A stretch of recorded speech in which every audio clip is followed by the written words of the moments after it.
My name is Lena Parker, and I'm 26 years old. Imagine this. You've spent years building your dream from scratch, pouring your heart, soul, and every sleepless night into it. And then one day, the people you trusted the most, your own parents, trick you into signing it all away. That's exactly what happened to me. I still remember that day like it's burned into my memory. My mom smiling sweetly across the table, my dad patting my hand, telling me, "It's just a small legal adjustment, honey." I didn't realize I was signing over my entire business, the business I built from nothing, to them. And what they did next? They sold it behind my back. The betrayal cut deeper than any knife. Before I tell you how it all happened and how I fought back, make sure to hit that like button and subscribe to my channel for more unbelievable family drama stories. Because what you're about to hear will make you question how far love can go when money and control get in the way. When I was 21, I had nothing but a dream. I always loved baking. My grandma taught me how to make cupcakes when I was 6. After college, while my friends chased corporate jobs, I started selling homemade pastries from my tiny apartment kitchen. It was hard, but people loved my treats. Within a year, I had a small following on Instagram. Orders grew faster than I could keep up. I worked double shifts, saved every penny, and finally, after 2.5 years, I opened my first bakery, Sweet Haven. It wasn't just a shop, it was my life, my identity, my future, and my parents. They were proud, or at least, I thought they were. They came to the grand opening, took pictures with me, told everyone how our daughter is a businesswoman now. I didn't realize then how much that word, businesswoman, made them uncomfortable. At first, things were amazing. Sales grew, I hired 2 assistants, and Sweet Haven became a local favorite. But success attracts attention, and not always the good kind. My parents began asking strange questions. How much profit are you making? Do you have a business partner? Who owns the lease? I thought they were just curious. But slowly, they started inserting themselves, offering advice, criticizing my decisions, suggesting I wasn't mature enough to handle business alone. It hurt, but I brushed it off. They were my parents. They loved me, right? Then one night at dinner, my dad said, "Lena, we've been thinking, you're young. You should focus on your creativity, not the boring legal stuff. We can help you manage the business side."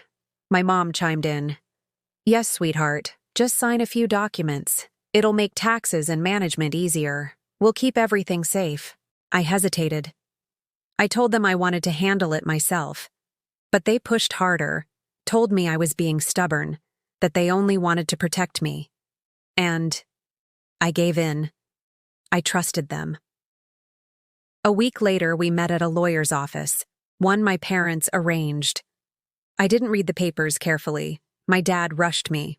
The lawyer smiled and said, "It's all standard procedure." I signed. That single moment, that pen stroke, changed my entire life. Because what I actually signed was a transfer of ownership. Sweet Haven no longer belonged to me. It belonged to them. But I didn't know. Not yet. For months, things went on as usual. I worked in the shop every day, handled customers, paid employees. My parents rarely interfered, so I forgot about that day. Until one morning, when I arrived to find a strange man standing inside my bakery. He looked at me and said, "Oh, you must be Lena, the previous owner." My stomach dropped. "What do you mean, previous owner?" He smiled politely. "Didn't your parents tell you? They sold the business last week. I'm the new owner." Everything went blurry. My hands shook. I ran outside and called my parents. No answer. Dozens of missed calls, hours of waiting. And when they finally showed up, their words shattered me. "We had to, Lena. It was too much for you. You'll understand one day." Understand? They'd sold my dream, my blood, sweat, and tears, behind my back. I was furious, devastated, betrayed. But that day, I made a promise to myself. If they could betray me like strangers, then I'd fight back like a survivor. You won't believe how far I went to take back what was mine. I couldn't believe it. I was standing on the sidewalk outside my bakery, and yet it wasn't mine anymore. The man inside, the new owner, was already rearranging furniture, planning renovations, talking about his new venture. It felt like someone ripped my heart out. I called my mom over and over again. No answer. My dad, straight to voicemail. I sat there on the curb, tears streaming down my face, holding the keys to a place I no longer owned. Everything I built, every cupcake baked, every dollar saved, every dream, gone. But the worst part? The people who took it were the same ones who once tucked me into bed. By evening, they finally called me back. Mom's voice was calm. Too calm. "Lena, sweetheart, we need to talk. Come home." I stormed into the house, shaking with anger.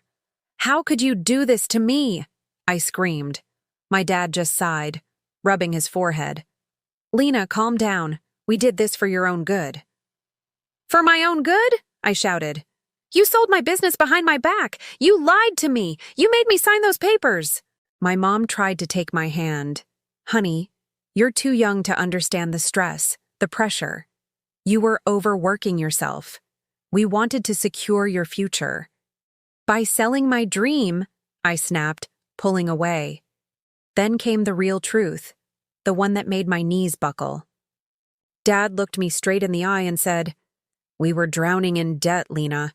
We used the sale money to pay off the mortgage and the loans.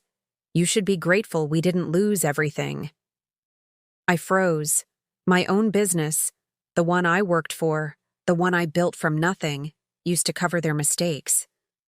That's when I realized this wasn't protection. This was theft. I couldn't stay there. I packed a bag and left that night, crashing at my best friend Zoe's apartment. She hugged me as I cried myself to sleep. "Lena, I can't believe they did that," she whispered. Neither could I. For days, I couldn't eat, couldn't sleep. I walked past the bakery, now renamed, and felt a hollow ache every time I saw strangers where I once stood. But beneath the grief, something else started to grow. Rage. If they thought they could steal my dream and walk away, they didn't know me at all. Zoe was the first to say it. "Lena, you need to fight. Get a lawyer. Find out what you signed." At first, I didn't believe I could do anything. I had signed the papers. But Zoe pushed me, so I met with a business attorney. After reviewing the documents, he frowned. "This contract was heavily one-sided. There's no mention of consideration, no disclosure. And you say your parents pressured you?" I nodded. He leaned back. "You might have a case, coercion and fraud, especially if you were misled." That was the first glimmer of hope I'd had in weeks. We started digging, pulling bank records, communication logs, even text messages where my parents told me the papers were just for taxes. The more we uncovered, the clearer it became. They'd planned it. When word got back to them that I'd hired a lawyer, my parents called me in fury. Dad shouted, "You're suing your own family? You've lost your mind." Mom cried, "We raised you. We sacrificed for you. How could you do this to us?" But I stayed calm. "You didn't protect me. You betrayed me. If you wanted to be part of my success, you should have been honest. But you stole from me." That silence on the other end, it told me everything. They weren't sorry. They were angry they got caught. One night, I visited the old bakery again. I stood across the street, watching people walk in and out. They were happy, laughing, taking photos. And I realized it wasn't just about the money. It was about my identity. That shop had been my symbol of independence, and my parents had taken that away. But they hadn't taken me. Not my spirit. Not my fight. I promised myself I'd build again, but first, I'd make them face what they'd done. After weeks of silence and pain, I was finally ready to face them. Not as a daughter, but as someone demanding justice. My lawyer filed the initial paperwork. The process was slow, but it gave me strength. For the first time in months, I felt like I had a voice again. But just as I started to rebuild my courage, I received a call that changed everything. It was my aunt, my dad's sister. Her voice trembled. "Lena, before you go too far with the lawsuit, there's something you need to know about your parents. Something they've kept from you." My heart skipped. "What are you talking about?" She hesitated, then whispered, "They didn't just use the money to pay off debts. They were being blackmailed." I froze. Blackmailed? By who? "Your dad made some bad investments years ago," she explained. "He borrowed from dangerous people. When they started threatening the family, your parents panicked. The only asset they could sell quickly was your bakery." I couldn't breathe. Part of me wanted to believe her, to think maybe they were victims too. But another part screamed. They still lied. They still tricked me. Why didn't they just tell me the truth? Why steal from me in silence? Tears filled my eyes. Even their betrayal had another layer of secrets. That night, I drove to their house. The lights were off, but I didn't care. I banged on the door until my dad opened it, looking exhausted. "Why didn't you tell me?" I shouted. He blinked, confused. "Tell you what? That you were being blackmailed." His shoulders slumped. Mom appeared behind him, eyes red from crying. Dad sighed. "We didn't want you to get involved. You've worked so hard, Lena. We didn't want to drag you into our mess." Mom added softly, "We thought, if we sold the bakery, paid them off, we could start over. We were going to tell you, but then you found out too soon." I shook my head, sobbing. "You didn't protect me. You destroyed me. You could have asked for help. I would have done anything, but instead, you took everything." Dad reached for me. "We thought we were saving the family." I pulled back. "You broke it instead." That night, I couldn't sleep. My heart was a war zone, between anger and pity. Yes, they were desperate. But desperation doesn't erase betrayal.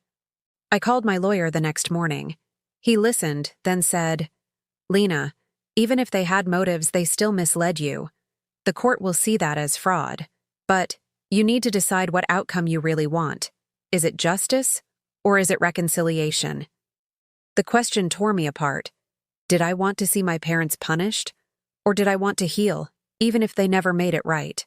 A few days later, the new owner of Sweet Haven, a man named Mark, reached out. "I didn't realize how badly you were hurt by this," he said kindly. "I just wanted to meet you." We met for coffee. He told me he admired what I built and had no idea it was taken without my consent. Then he said something unexpected. "I've been running the shop for 3 months now, but honestly, it's not the same. The community loved you. If you ever want to partner, I'd be open to selling a share back." My heart leaped, a glimmer of hope. Maybe I couldn't undo the past, but I could start again. But before I made any decisions, I needed closure. I invited my parents to meet me one last time.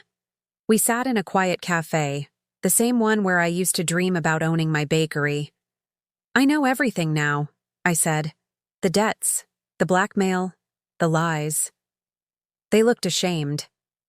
"I've decided not to pursue legal charges," I continued.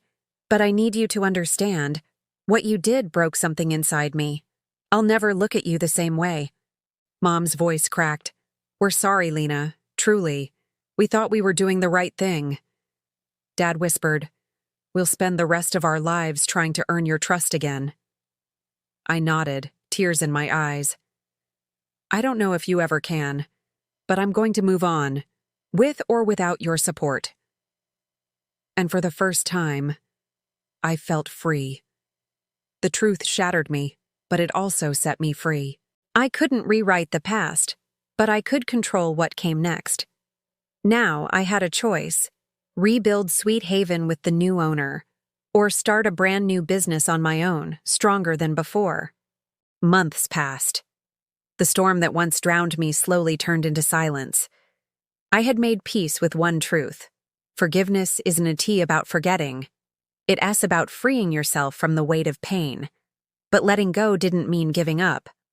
I was still Lena Parker, the girl who built a dream from nothing, and I was going to rise again. With the help of my lawyer and Zoe, I started planning a comeback. Mark, the man who now owned Sweet Haven, reached out again. This time, he made an offer I never expected. Lena, I've seen what this bakery means to people, and to you. I don't want to stand in the way of that. I'll sell it back to you, at a fair price. My heart skipped, but I didn't want to rebuild the same story on the same soil. Too many scars, too many memories that still hurt. So I thanked him and said no, because I realized I didn't need Sweet Haven to prove who I was. I just needed me. With every dollar I'd saved and a small business loan, I opened a brand new bakery. I called it Phoenix Crumbs. The name said it all: born from ashes, stronger than before. Zoe became my business partner. Together, we built something even more magical: a bakery with a story. People came not just for the pastries, but to hear the tale of a girl who lost everything and fought her way back. Within months, the shop went viral online. News outlets picked up my story. Customers lined up around the block. I stood behind the counter one morning, wiping tears as I saw a crowd cheering for my reopening. And I whispered to myself, they took my dream once, but I rebuilt it, and this time, no one will ever take it again. My parents came to visit one day. They stood outside the bakery, nervous, holding flowers. I hesitated, then walked out to meet them. Mom's eyes welled up as she said, "We've been following everything. We're so proud of you. We're sorry for everything we took from you." Dad added softly, "We know we don't deserve your forgiveness, but we hope one day you'll let us try." I looked at them, the people who hurt me the most, but also the people who once loved me deeply. And I said, "I can't forget, but I don't want to hate you anymore. We can start over, slowly." They nodded, tears falling. That day, for the first time in a long time, we hugged. It wasn't perfect, but it was a beginning. Now when people ask me what I learned, I tell them this: trust is a gift. Even with family, it must be earned. Your dreams belong to you. Don't sign them away out of fear or guilt. And when life burns everything down, remember, you can rise again. You can always start over. The pain my parents caused me will always be a part of my story. But so will the strength I found because of it. I built a new dream. I built a new version of myself. And now, when I walk through the doors of Phoenix Crumbs, I don't see loss anymore. I see victory. Final reflection. My name is Lena Parker. I'm 26 years old. Once my parents made me sign away my business and sold it behind my back. But now, I own 2 bakeries, a growing online brand, and a heart that knows its worth. They may have taken my past, but I took back my future. And if you've ever been betrayed by someone you love, remember this: you are not broken. You are being rebuilt. If this story touched your heart, hit the like button, subscribe to my channel, and share your story in the comments below. Because somewhere out there, someone needs to hear that it's possible to lose everything and still come back stronger.